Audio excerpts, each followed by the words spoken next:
Hai semuanya, gimana kabar kalian? Semoga selalu dalam keadaan baik. Jadi welcome back teman-teman di segmen analisa pagi, dan seperti biasa di segmen kali ini kita akan mengulas untuk update news dan juga pergerakan dari market, khususnya market Bitcoin. Jadi teman-teman, di perdagangan hari ini tanggal 31 Oktober 2023, di mana pergerakan market di perdagangan kemarin itu lumayan bagus. Dari candle weekly-nya bagus, dari candle daily-nya juga bagus, dan ini mengindikasikan hal yang positif akan terjadi pada market kripto.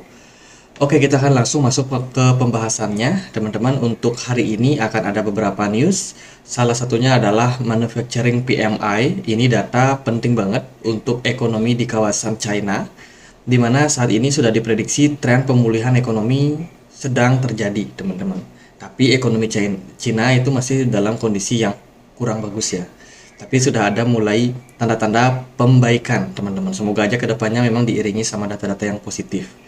Kemudian dari Uni Eropa sendiri juga akan ada data soal inflasi dan juga GDP. Dari sini kita bisa melihat bahwa kondisi Uni Eropa saat ini inflasinya berpeluang mengalami penurunan kembali.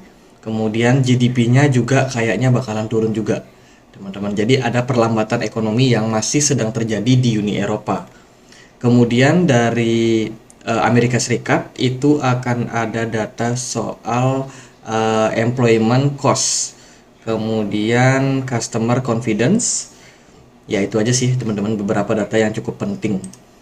Mungkin besok ya itu akan ada news yang benar-benar bombastis teman-teman. Ya besok aja kita bahas untuk news yang besok. Kalau hari ini sih itu ya beberapa news. Besok juga akan ada closing time frame monthly yang sepertinya bakalan tetap bagus teman-teman bulan Oktober. Oh iya, hari ini tuh tanggal 31 itu ada Halloween ya, ada Halloween. Sedikit aku review juga karena beberapa teman-teman ada yang kayak ketakutan juga nih. Wah, nanti Halloween kira-kira ada apa ya? Apakah ada sesuatu, ada yang buruk atau ada yang baik? Nah, kalau kita lihat dari riwayat sebelumnya, teman-teman, Halloween effect itu tidak selalu positif. Pada tanggal 31 Oktober 2021, Bitcoin sudah berada di poin 61.000 ya. Kemudian di 1 Mei harga Bitcoin turun hampir 40% sampai 38.000. Ini berarti Halloween effect waktu 2021 itu negatif terhadap Bitcoin, bahkan turunnya mengerikan. Namanya juga Halloween ya kan, tahun yang apa namanya, hari yang mengerikan, teman-teman. Kemudian mendekati Halloween di Oktober 2022, Bitcoin sejauh itu masih berada di level 19 sampai 20.000. Jika pola kenaikan 50% akan terjadi kembali, maka prediksinya Bitcoin bisa mengalami kenaikan di 2023. Coba kita sekilas flashback ya, gimana kondisi Bitcoin tahun lalu di 2022. Ini kita ganti dulu pakai weekly aja kali ya. Pakai weekly, kira-kira 2022 itu kita menghadapi banyak tekanan karena Terra Luna, kemudian Three Arrow Capital, sampai kasusnya FTX, teman-teman. Waktu itu mengerikan juga ya, market nyungsep. Kalau kita lihat di sini November kita udah nyungsep parah, teman-teman. Jadi overall kalau kita lihat dari riwayatnya, Halloween itu sering mengantarkan market ke tren penurunan. Tapi kan itu terjadi waktu 2021 sama 2022. Dan memang kebetulan itu lagi bear market, jadi wajar banget.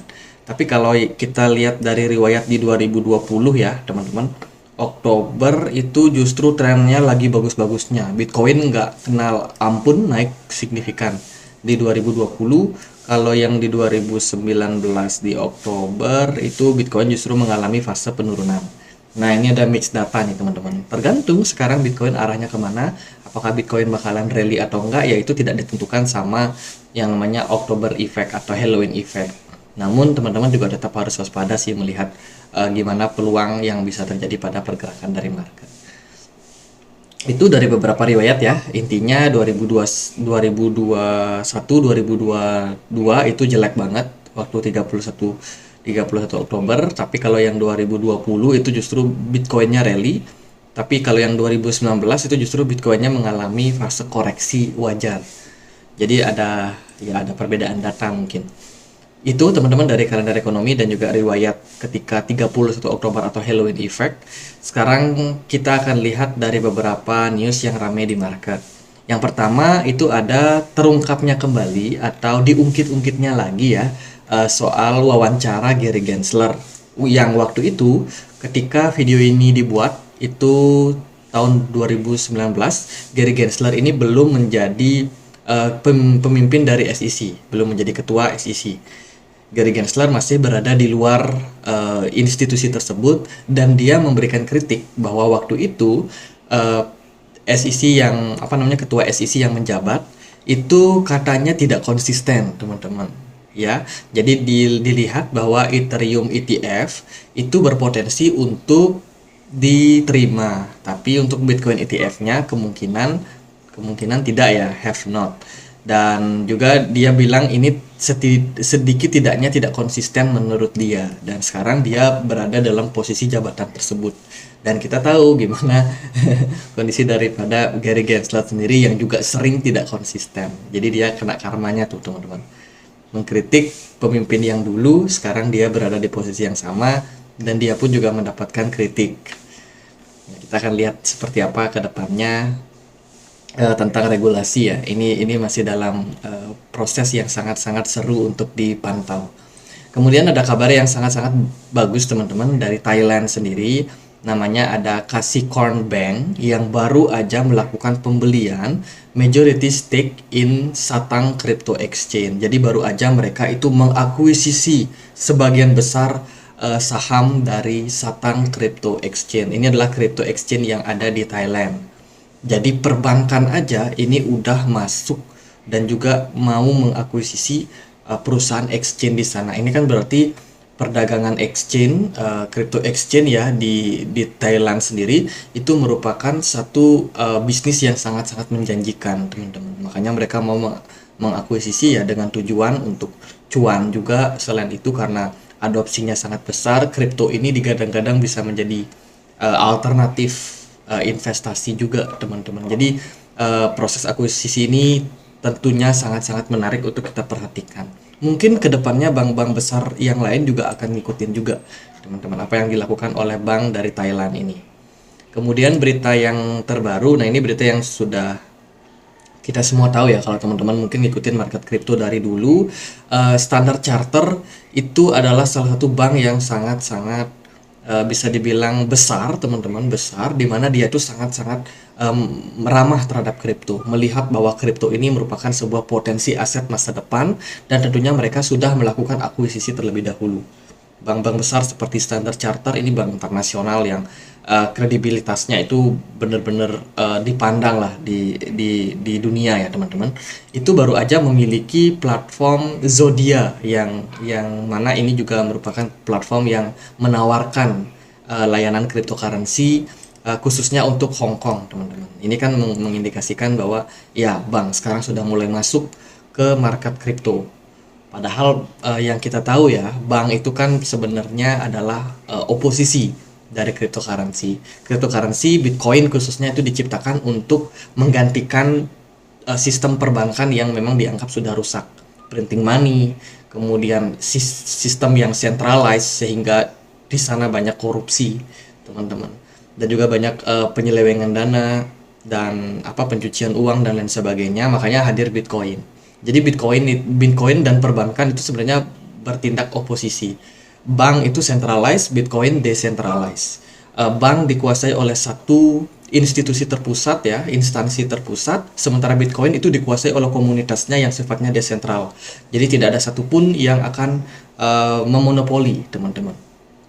Ya sementara sih gitu ya Bitcoin. Tapi kedepannya kalau banyak perusahaan yang masuk dan mengakuisisi Bitcoin secara besar-besaran, bisa jadi juga Bitcoin akan dimonopoli kedepannya oleh satu perusahaan besar. Jadi untuk sekarang sih masih decentralized, teman-teman.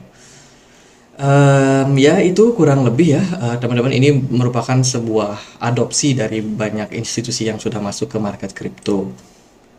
Kemudian ada CME. Nah, CME ini adalah Bursa Chicago, teman-teman. Bursa Chicago Mercantile Exchange yang tentunya beroperasi di Amerika Serikat. Itu dikabarkan hampir menyalip Binance sebagai salah satu crypto future exchange terbesar, teman-teman.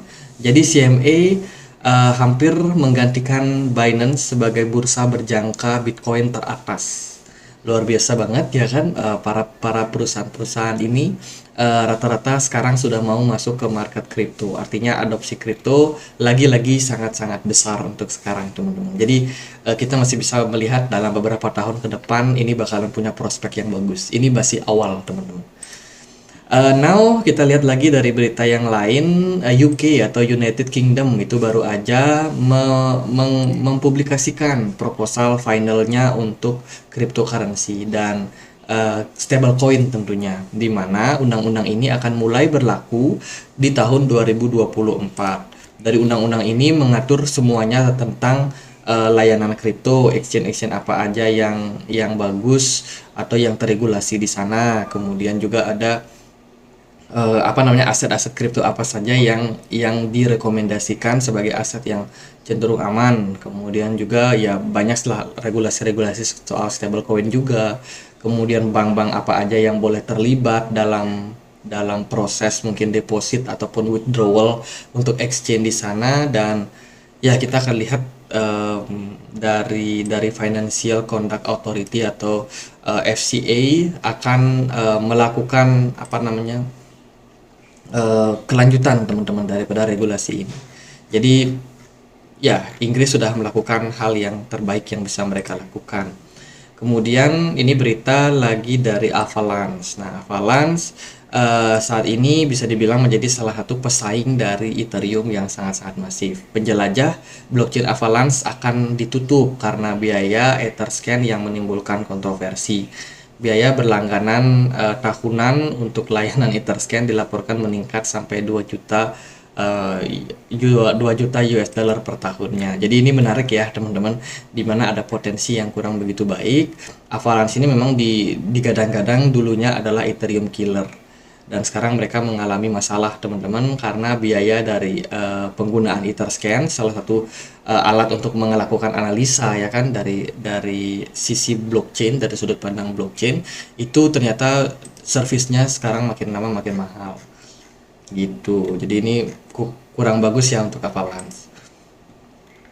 Yang lain ada berita dari PancakeSwap. PancakeSwap ini baru aja menambahkan fitur portfolio manager, di mana ini sangat-sangat bagus, teman-teman, menurut saya ya. PancakeSwap adalah salah satu DEX yang banyak sekali dipakai, terutama kalau teman-teman suka trading di koin-koin micin, biasanya pakainya PancakeSwap ya kan. Jadi kalau ada fitur tambahan seperti portfolio manager, ini bakalan seru banget nih, teman-teman. Mungkin kita bisa melacak kita punya portfolio berapa, dan tentunya ini akan lebih meningkatkan adopsi peningkatan penggunaan dari PancakeSwap ke depannya.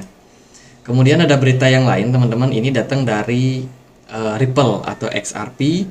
Pada bulan Mei 2023, Ripple dan Fubon Bank itu dipilih untuk mendemonstrasikan kasus penggunaan penyelesaian aset yang diberi token sebagai bagian dari program pencontohan IHKD untuk Otoritas Moneter Hong Kong.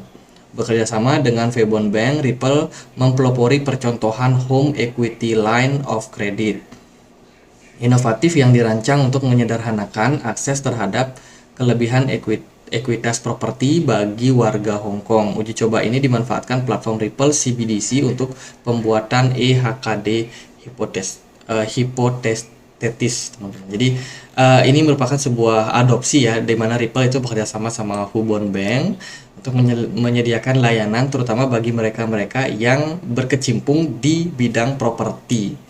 Jadi menggunakan CBDC yang dibangun di platformnya Ripple. Sudah nyata Ripple punya kegunaan jelas, teman-teman. Kegunaan yang jelas dan dipakai, mereka di backup sekali lagi oleh banyak sekali perusahaan perbankan. Jadi itu sebuah poin plus sebenarnya untuk si Ripple. Ya itu ya dari beberapa news, teman-teman. Oh, satu lagi, saya mantau nih ada project bagus, teman-teman, namanya Celestia. Ya, teman-teman bisa pantau, Celestia ini bakalan listing di KuCoin 31.